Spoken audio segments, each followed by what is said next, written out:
queria que você abrisse a sua Bíblia no livro de Levítico, capítulo número 10, versos de números 1 a 7. Vamos entender um pouco sobre o que é participar do culto ao Senhor, estar no culto santo, num culto solene ao Deus Santo. Todos encontraram? Amém? Vamos então fazer a leitura. Acompanhe com fé então a leitura da palavra do Senhor. Nadab e Abiú, filhos de Arão, tomaram cada um seu incensário e puseram neles fogo, e sobre este incenso, e trouxeram fogo estranho perante a face do Senhor, o que lhes não ordenara. Então saiu fogo de diante do Senhor e os consumiu, e morreram perante o Senhor. E falou Moisés a Arão: isto é o que o Senhor disse: mostrarei a minha santidade naqueles que se cheguem a mim, e serei glorificado diante de todo o povo. Porém, Arão se calou.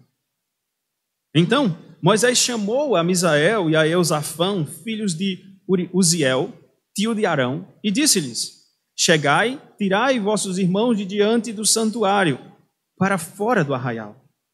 Chegaram-se, pois, e os levaram nas suas túnicas para fora do arraial, como Moisés tinha dito.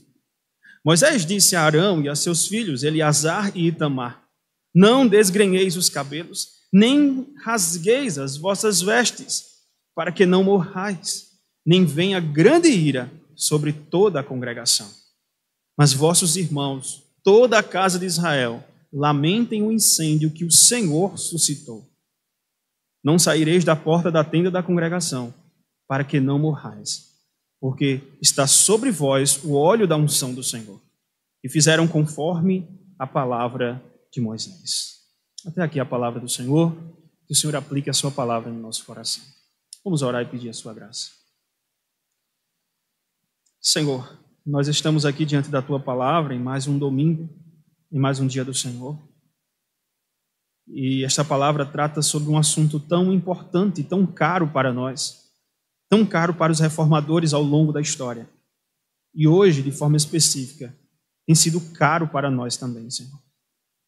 Ajuda-nos, Senhor, a compreender a tua palavra e a despertar em nosso coração um senso especial do teu culto, Senhor, do culto solene ao Senhor. Que possamos desejar ardentemente, Senhor. E que com a tua graça, no próximo domingo, possamos estar aqui, reunidos, todos juntos, em Assembleia Solene. Esse é o nosso desejo, Senhor. É o que te pedimos. Fala conosco por meio do teu Espírito. E fazemos isso em nome de Jesus. Amém. Queridos, um seminarista, ele, antes de ir para o seminário, ele chega ao conselho de sua igreja, demonstra a sua vocação, a igreja e o conselho avalia, ele passa aquele processo de avaliação, é enviado ao presbitério, o presbitério constata a sua vocação, ele é então enviado ao seminário.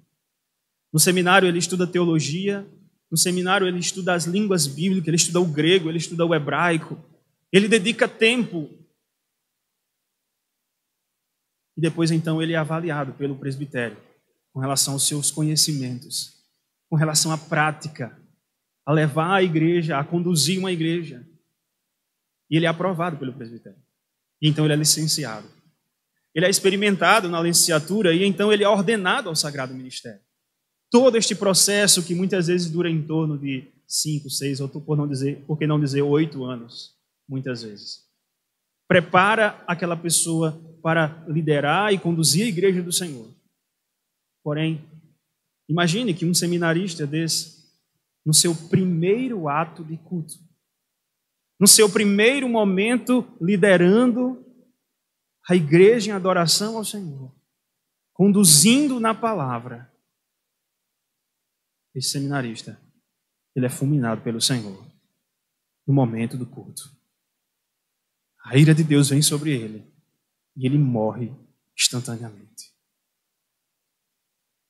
Essa história, queridos, na verdade, foi contada pelo professor lá do seminário do SPN, o professor Paulo Brasil, e retrata muito bem o que acontece aqui.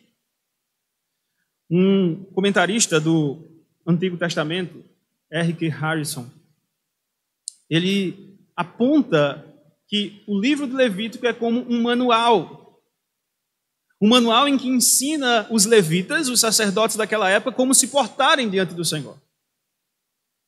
O livro de Levítico ele se encontra em um local nas Escrituras, logo após o livro de Êxodo, em que não existe uma divisão muito forte.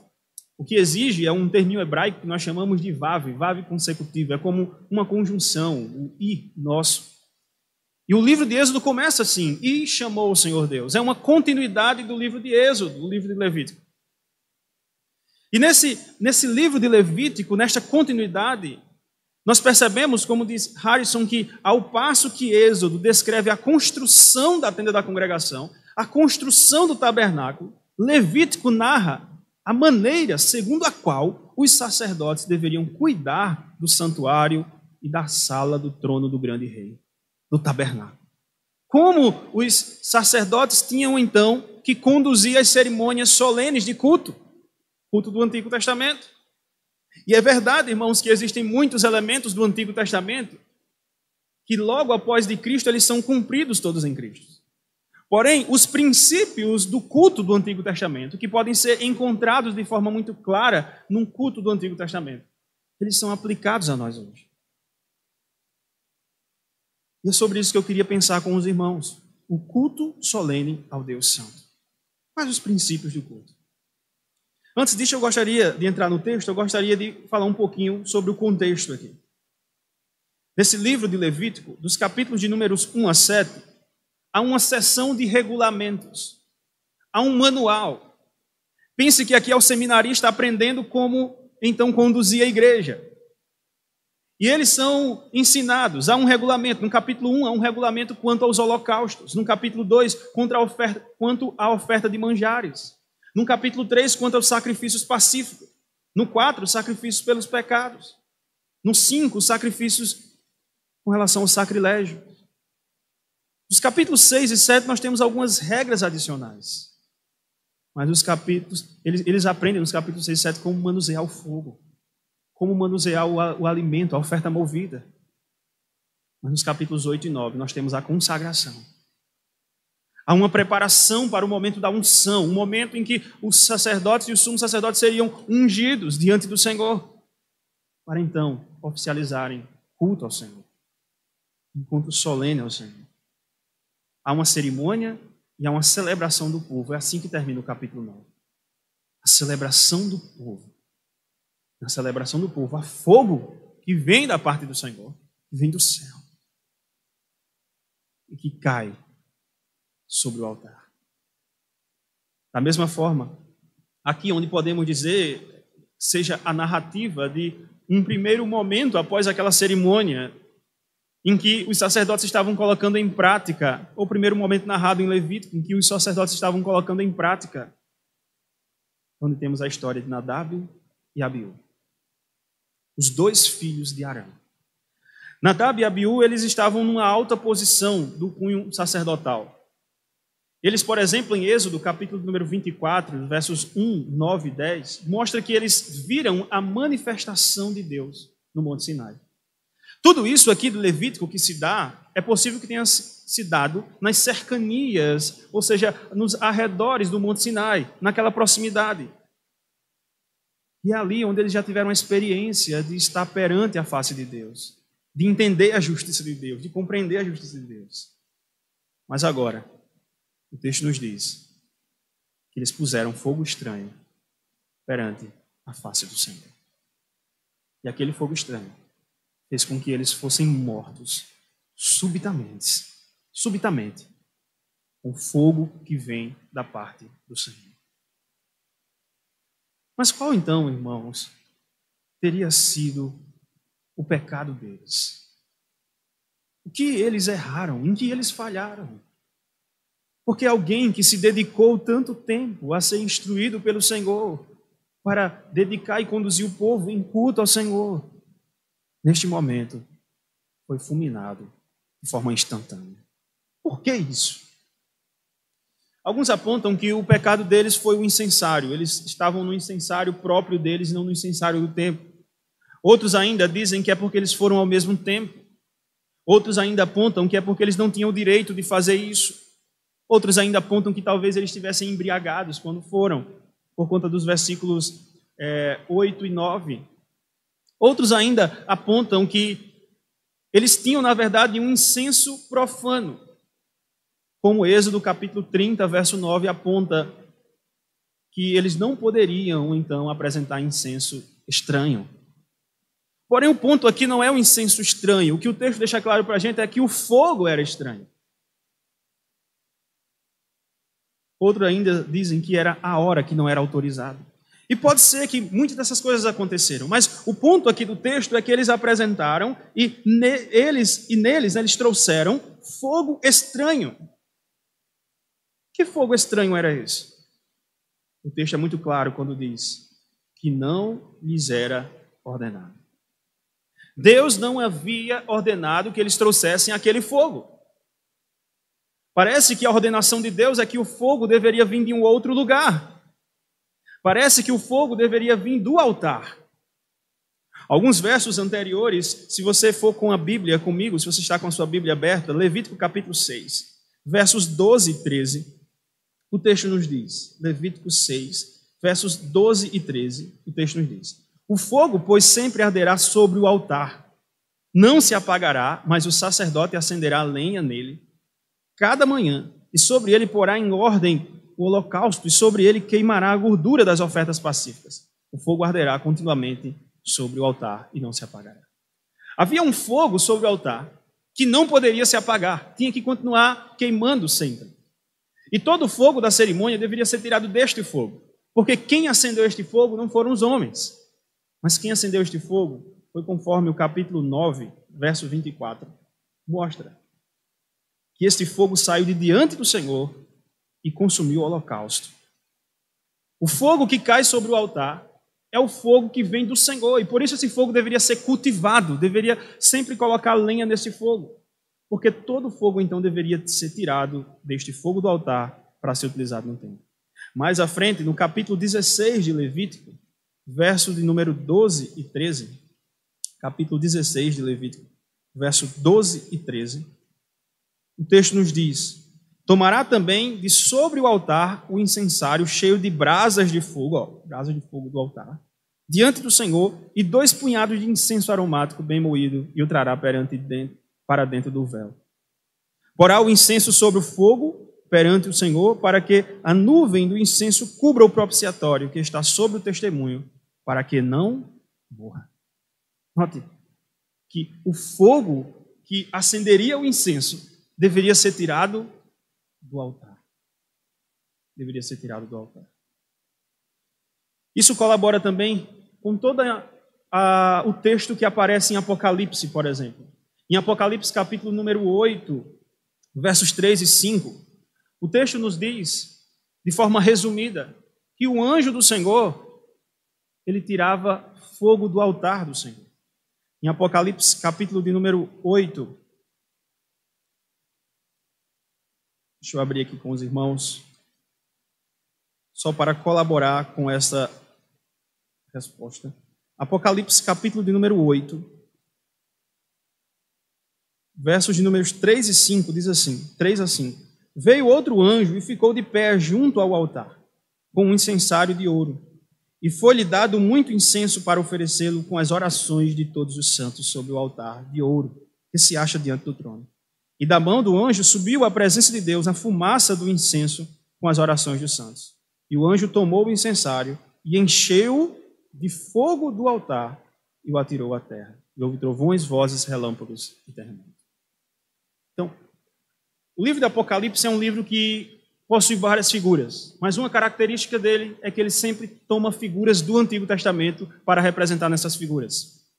E ele faz questão, o apóstolo João faz questão de usar esta figura do altar com o seu incenso sendo acendido por meio de fogo do altar. Isso só nos mostra que o que está claro para a gente é que o pecado de Nadab e Abiú foi eles não terem tomado o fogo para acender o incenso, um fogo que era do altar, que ardia continuamente sobre o altar. É possível, então, que eles tenham tomado fogo diferente. Eles disseram, vamos agilizar aqui, vamos tornar a coisa mais simples, mais fácil, vamos tornar a coisa mais acessível. Não vamos ter que ir lá no altar e pegar o fogo, pegar as brasas do altar para acender o incenso. Vamos apenas nós mesmos colocarmos fogo aqui no incenso. E a fumaça vai surgir e o incenso vai chegar do mesmo cheiro diante do Senhor. Porém, não era isso que o Senhor havia ordenado. E foi fazer isso que levou com que Nadab e Abiú fossem fulminados. E uma coisa que nós nos perguntamos, irmãos, por que Deus fez isso? Por que Deus fez isso? Por que ele matou os filhos daquele homem que era o sumo sacerdote, Arão? Imagine um pai que agora está diante do culto e vê na sua frente seus 2 filhos mortos. E esse texto, sem dúvida, foi escrito para que as palavras de Moisés consolassem o coração de Arão. E por que Deus fez isso? Primeiro, o texto é muito claro quando diz que Deus fez isso para mostrar a sua santidade e a sua glória. É o que diz o verso 3. Ele fez isso para mostrar a sua santidade e a sua glória. E ele mostra isso em quem, irmãos? Ele mostra isso naqueles que se chegam a ele. Naqueles que se chegam a ele. Prestar culto é chegar-se ao Deus Santo. E é isso que esse texto vai trazer para a gente. Ele vai nos apontar pelo menos 4 princípios acerca do culto a Deus, que vai nos fazer entender a seriedade que é o culto a Deus, mas também a preciosidade que é o povo estar reunido em culto ao Senhor. Então, os 4 princípios são, primeiro, o culto ele é por meio do Cordeiro. Nós vamos ver isso no capítulo 9, verso 24, parte do contexto aqui.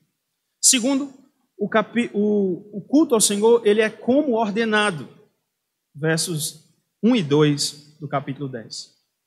Terceiro, o culto é um ato de se achegar a Deus, a um Deus santo e glorioso, para contemplarmos sua santidade e sua glória.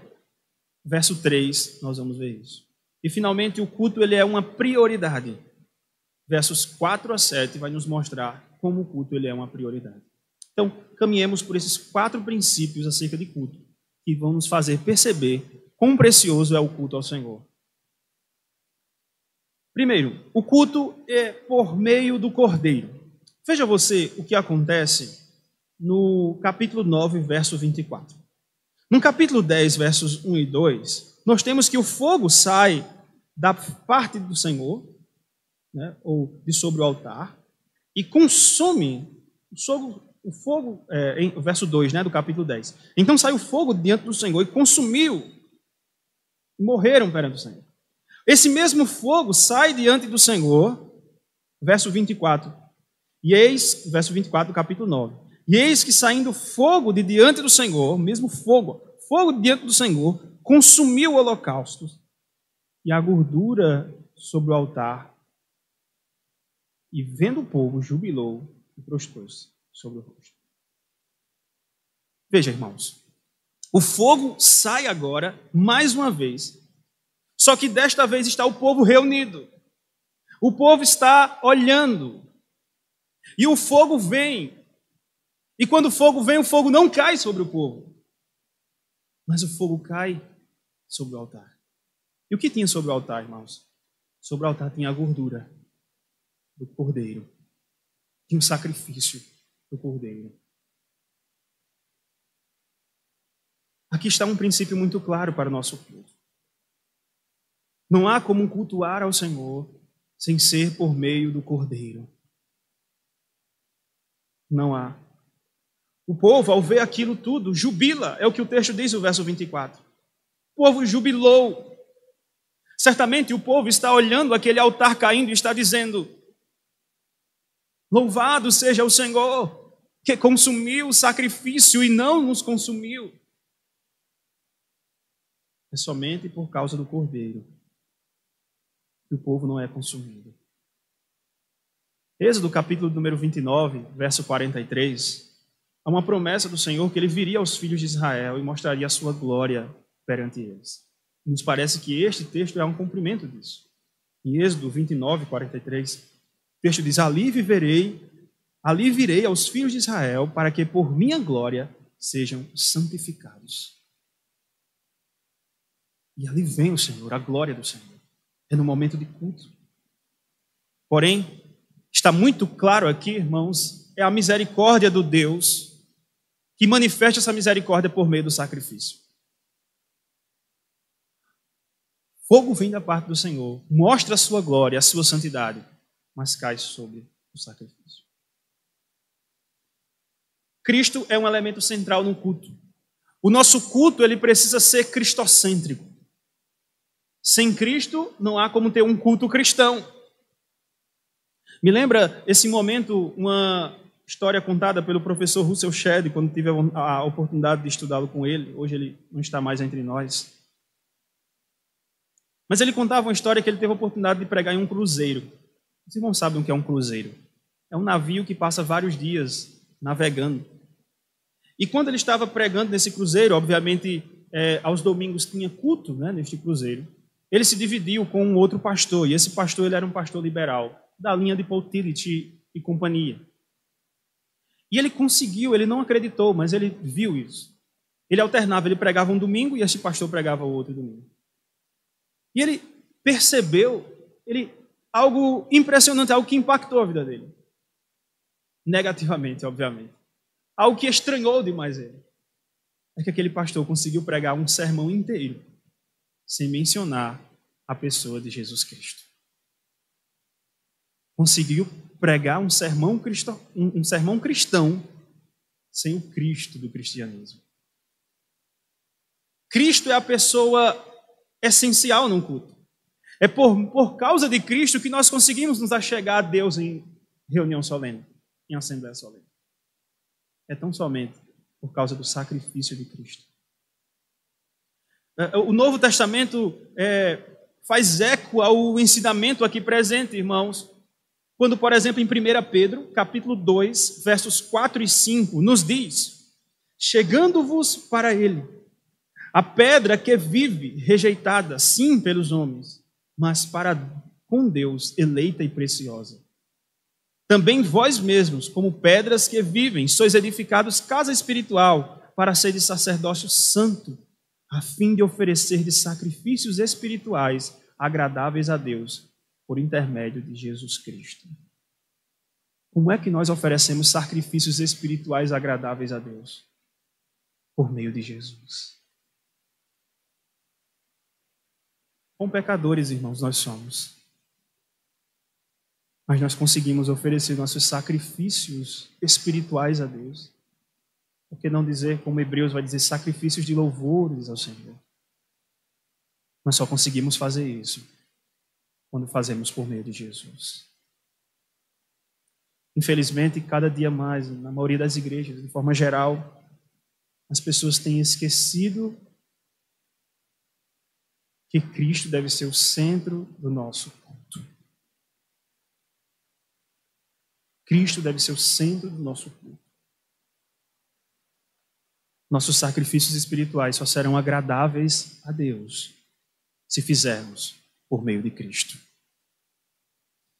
Então este é o primeiro princípio. O nosso culto tem que ser por meio do Cordeiro. Nós precisamos chegar aqui em ajuntamento solene e estar prontos e certos de que só vamos poder cultuar se for por intermédio do Senhor Jesus. Segundo, o nosso culto ele deve ser realizado como é ordenado pelo Senhor, como é prescrito pelo Senhor. Veja o que diz versos 1 e 2, é exatamente o texto que explicamos na introdução. Nadab e Abiú, filhos de Arão, tomaram cada um seu incensário e puseram neles fogo. E sobre este incenso trouxeram fogo estranho perante a face do Senhor. Fogo estranho, nós já sabemos, é o fogo que não era tirado do altar. Mas o que nos chama a atenção é o que eles não ordenaram. Não foi ordenado que eles trouxessem fogo não tirado do altar. Também não há nenhuma proibição explícita no texto que eles não deveriam trazer fogo não tirado do altar. Não há. Mas há uma ordenação de que o fogo deveria ser tirado do altar.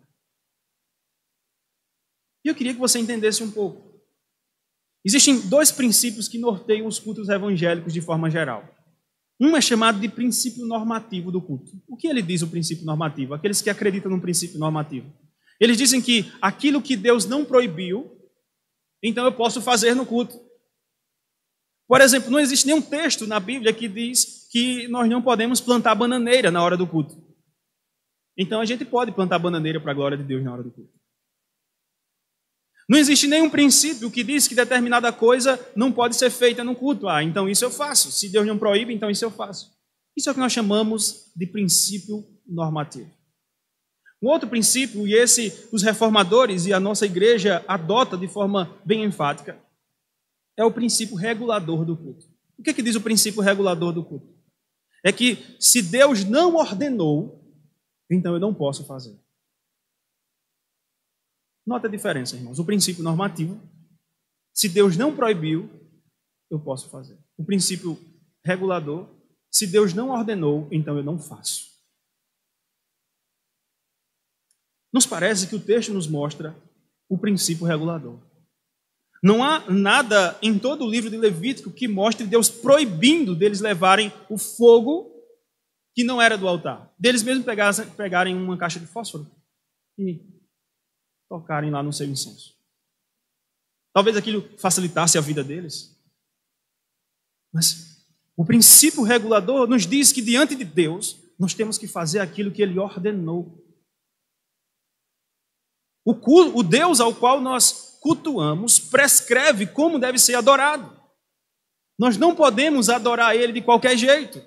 O nosso culto não deve estar ao nosso bel prazer. E eu devo cultuar como eu quero. Mas Deus, Ele prescreve como deve ser cultuado. E é isso que está muito claro para nós. Nadab e Abiú fizeram aquilo que lhes não era ordenado. Aquilo que não havia sido ordenado a eles. Não foi dessa forma que Deus ordenou. A nossa Confissão de Fé de Westminster, que colabora com este princípio, diz o seguinte. No Confissão de Fé de Westminster 21, capítulo 21, item 1, diz: a luz da natureza mostra que há um Deus que tem domínio e soberania sobre tudo, que é bom e faz bem a todos, e que, portanto, deve ser temido, amado, louvado, invocado, crido e servido de todo o coração, de toda a alma, de toda a força, mas de modo aceitável. Mas o modo aceitável de adorar o verdadeiro Deus é instituído por Ele mesmo e tão limitado pela sua vontade revelada que não deve ser adorado segundo as imaginações e invenções dos homens ou sugestões de Satanás, nem sobre qualquer representação visível ou de qualquer outro modo não prescrito nas Escrituras. Sabe, irmãos, é isso aqui, é esta verdade que traz temor ao nosso coração. E você que está me ouvindo agora, você pode dizer, mas pastor, por que a gente não faz o culto assim? Mas pastor, por que a gente não faz um culto dessa forma? Mas pastor, por que a gente não muda e faz o culto colocando outras coisas, outros elementos que sejam mais agradáveis a gente? Colocando elementos que satisfaçam o nosso ego, elementos que facilitem a nossa vida. Por que a gente não faz isso, pastor? E talvez a resposta muito clara esteja aqui, irmãos. Porque nós temos um compromisso com Deus e uma seriedade grande com o Deus a quem nós cultuamos. O Deus que nós cultuamos e prestamos culto a Ele. Nós não queremos ser como Nadab e Abiú, que foram fulminados de diante do Senhor, porque fizeram aquilo que Ele não ordenava. É por isso que há temor no nosso coração. É por isso que nossas decisões são tão ponderadas.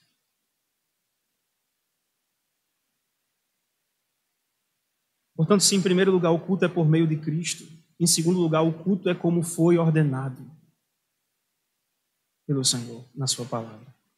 Princípio regulador do culto.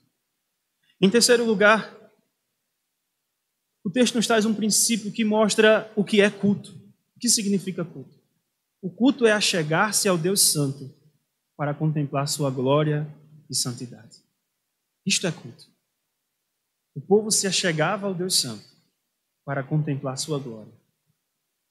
E este é um ensino fundamental para nosso entendimento sobre culto. Verso 3 nos diz isso. E falou Moisés a Arão: isto é o que o Senhor disse: mostrarei a minha santidade naqueles que se cheguem a mim, e serei glorificado diante de todo o povo. Porém Arão se calou. A morte de Nadab e Abiú está sendo explicada por Moisés ao pai daqueles que foram mortos.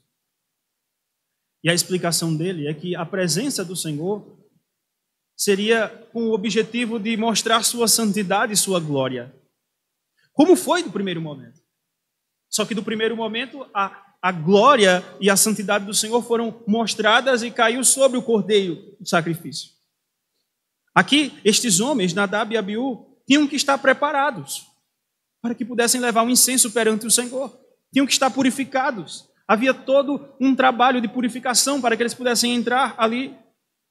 Porém, eles entraram, trazendo até purificados, mas fazendo aquilo que ele não havia ordenado.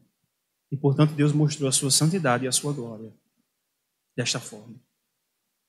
A expressão hebraica, kerov, que é traduzida aqui por cheguem a mim, ou aqueles que se chegam a mim. Aparece aqui numa construção hebraica que a gente chama de construto, né? Um adjetivo num construto. Significa que ele possui um sufixo pronomial de posse. Então, aqueles que se chegam a mim. É como se estivesse caracterizando um povo com essa expressão. A gente não tem esse adjetivo. Normalmente a gente diz os mais chegados. Mas aqui ele está dizendo assim, aqueles que se chegam a mim, aqueles que fazem parte do meu relacionamento pessoal. Ele está falando do meu povo. Aqueles que são chegados a mim. É isso que essa expressão Kerov traduz aqui. Ela vai aparecer em outros lugares, essa expressão, e eu queria ver com você. E que nos deixa claro como esse povo que lhe era chegado, o povo que se achegava a ele, era o povo que invocava ele, é o povo que prestava culto a ele. Veja, Salmo de número 148, verso 14. No Salmo de número 148, nós temos um salmo de louvor. Várias vezes vai aparecer o imperativo louvai ao Senhor. Louvai ao Senhor. No verso 14, finalzinho do salmo, o que você vai ver aqui é o texto dizendo que depois de falar que ele louvai ao Senhor, todos os povos, louvai ao Senhor, o verso 14 diz: ele exalta o poder do seu povo.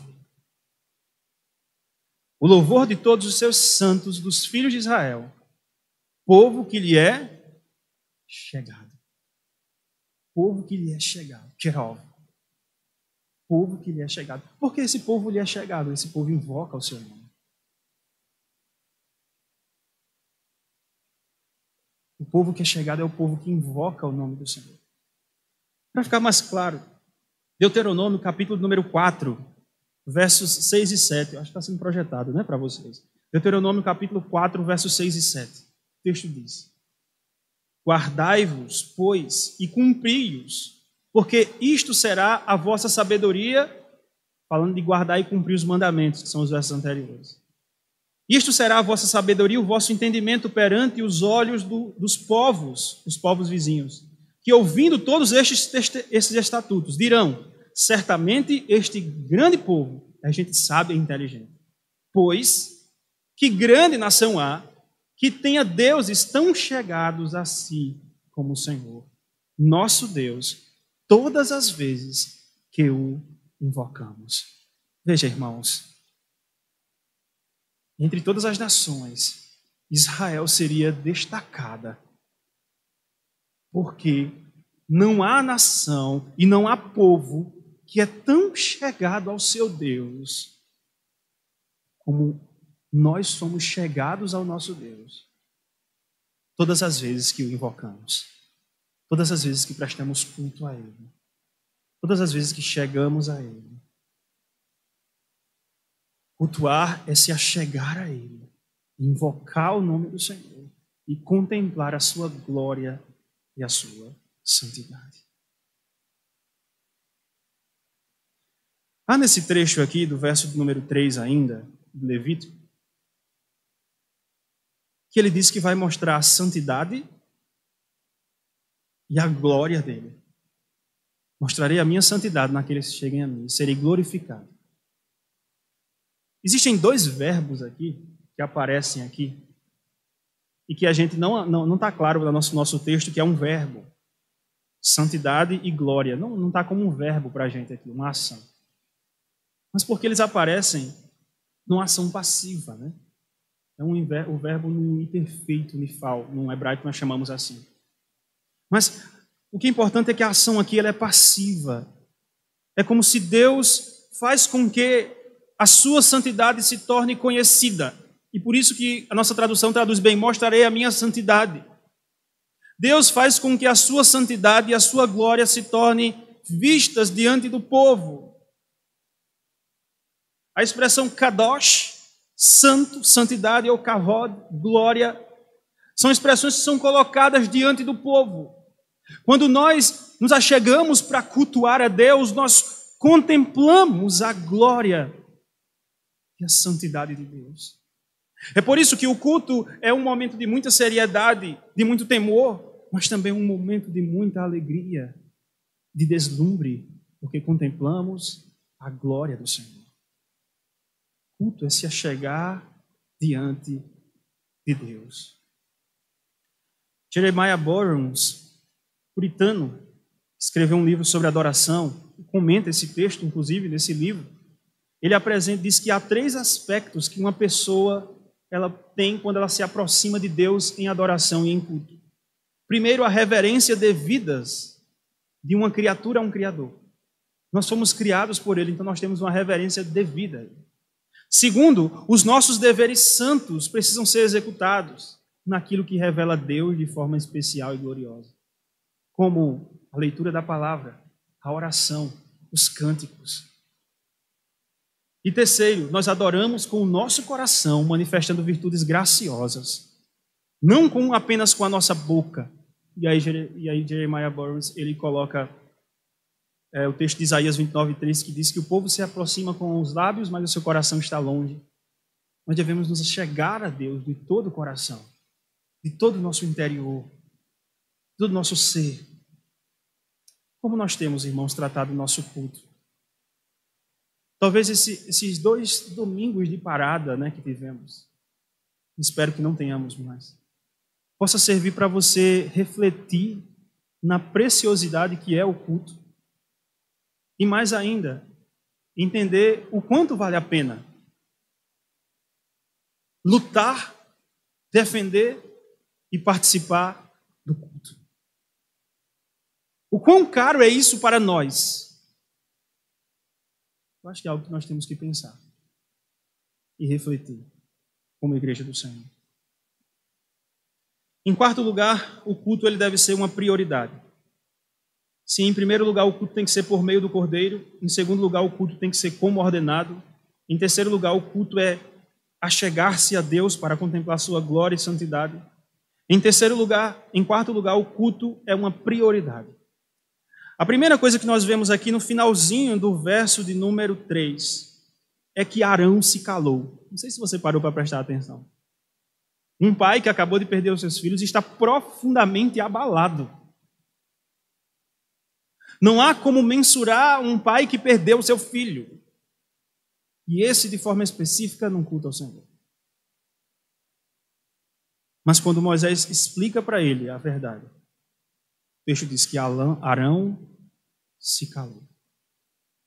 Essa expressão, né, usada para Arão se calou, talvez não traduza bem o que está tudo aqui nesse texto hebraico. Para você ter ideia, essa mesma expressão que aparece aqui, aparece em Josué 10, 12 a 13, quando fala que o sol parou. Aquele episódio de Josué em que o sol para. E o sol parou, é a mesma expressão aqui. E Arão parou. E Arão parou. E eles seguem o culto. Há um costume da época, e aí a gente vai ver no verso número 4, que diz: Então Moisés chamou a Misael e a Zafão, filho de Uziel, tio de Arão, e lhe disse: Chegai, tirai vossos irmãos de diante do santuário para fora do arraial. Chegaram-se, pois, e os levaram nas suas túnicas para fora do arraial, como Moisés tinha dito. Então eles tiram. O costume da época é que tocar em um morto era tornar-se impuro. Nós não poderíamos fazer isso. Então, dentro das regras do Antigo Testamento de culto, se alguém tocasse em um morto, essa pessoa era considerada impura. E tudo isso, obviamente, teve o seu cumprimento em Cristo. Mas aquilo apontava para uma verdade muito clara.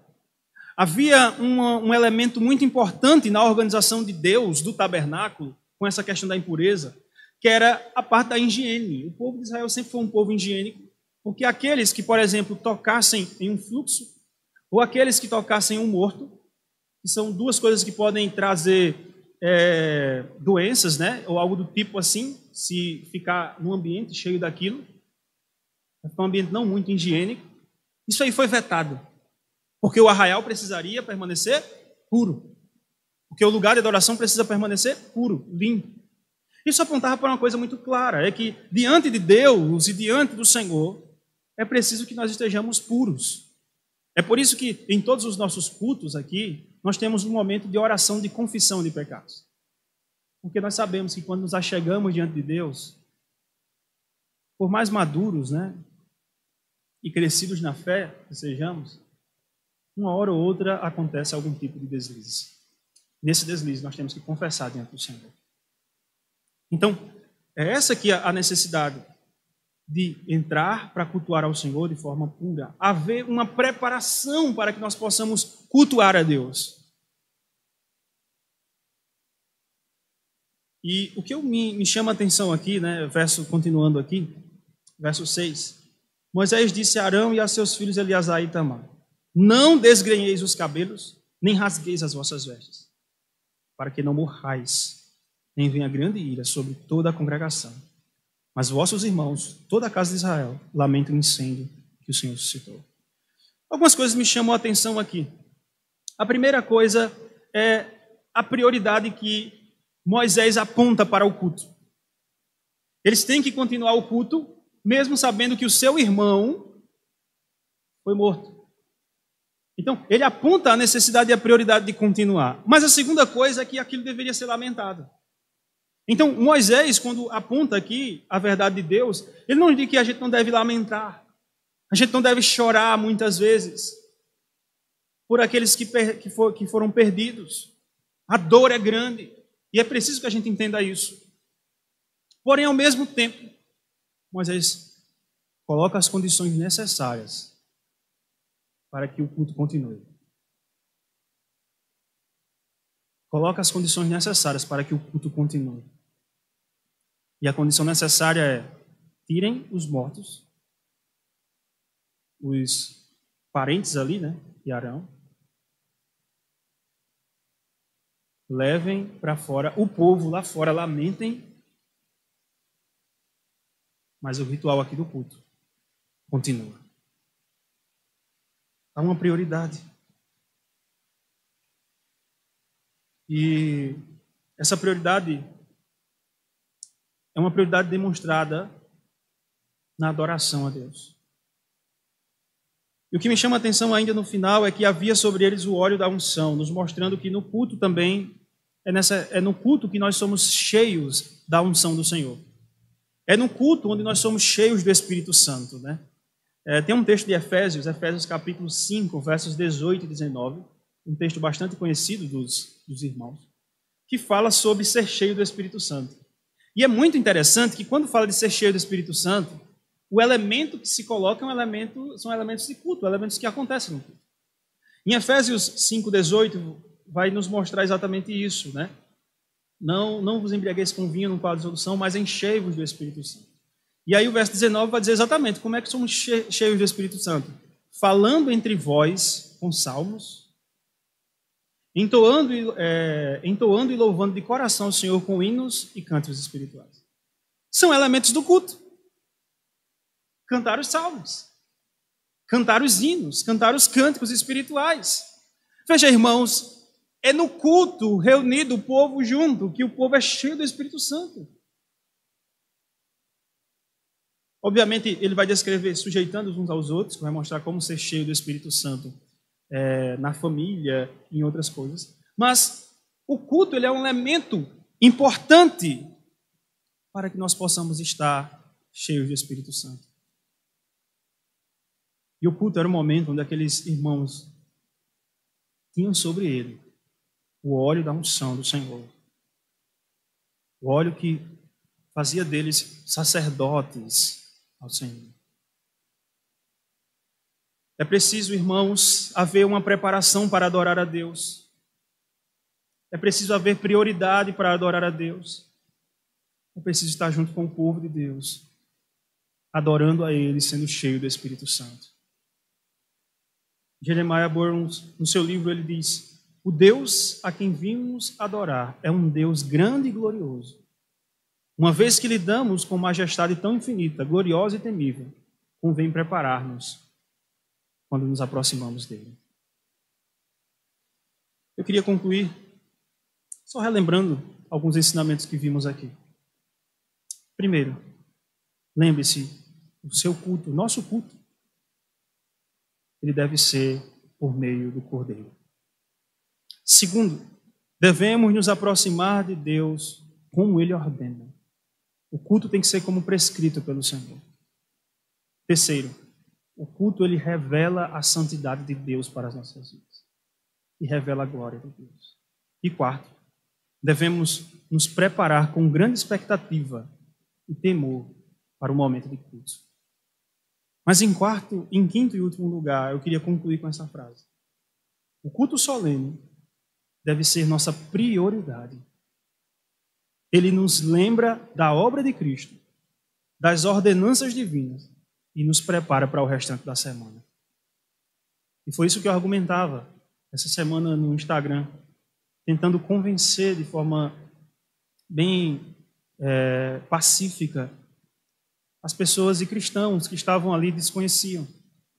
É somente num culto de ajuntamento solene, irmãos, onde nós somos lembrados da obra de Cristo, onde somos lembrados das ordenanças divinas,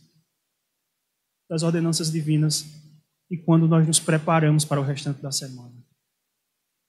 A nossa semana não é a mesma sem o culto no dia do Senhor. E é preciso que possamos entender isso e aplicar na nossa vida. Que o Senhor nos ajude, que essa palavra fique aplicada no seu coração. E que nesse momento você possa orar comigo, na sua casa, os irmãos que estão aqui orar também.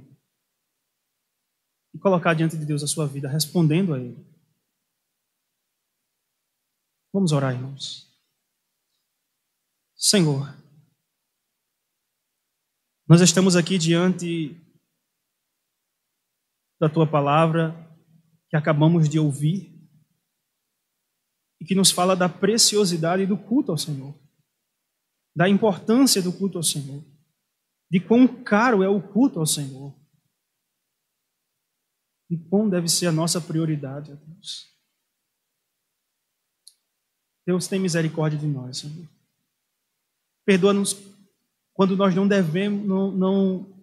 demos, Senhor, o cuidado necessário, a ênfase necessária, a importância necessária para estar com o Teu povo reunido em assembleia solene. Perdoa-nos, Senhor. Nos faz a partir de agora pessoas que amam o Teu culto, que amam estar diante do Senhor.